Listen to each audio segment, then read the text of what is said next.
পারলে মন থেকে ভালোবাসো, আনলে থাক না।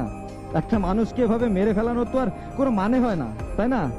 মানুষ যখন একটা মানুষকে ভালোবাসে তার সবটুকু জুড়ে শুধু ভালোবাসার মানুষটা থাকে, আর সেইখানেই যখন সে আঘাত পায় আর সেই আঘাতটা যখন করে তার প্রিয় মানুষ, তখন এই কষ্টটা সহ্য করা যায় না।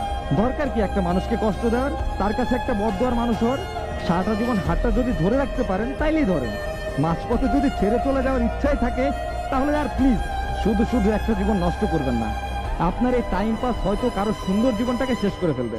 আর কেউই না অন্যকে ঠকিয়ে না ভালো থাকতে পারে নাই। আজ না হোক কাল, কাল না হোক পরশু, বিচার ঠিকই হয়েছে। হতে পারে কেউ তাড়াতাড়ি পাইছে, কেউ বা দেরিতে, কিন্তু বিচার ঠিকই পাইছে। একটা মানুষকে ঠকানোর শাস্তি সে অবশ্যই পাবে, সেটা আজ হোক বা কাল। একটা মানুষকে ঠকানোর আগে প্লিজ একটাবার নিজের দিকে তাকাবেন। এই সেম জিনিসটাই যদি আপনার সাথে হয়, সহ্য করতে পারবেন তো? আর যদি পারেন সহ্য করতে, তাহলে নিঃসংকোচে অন্যকে ধোকা দেন। আর যদি মনে হয় না আমি পারবো না, এই কষ্ট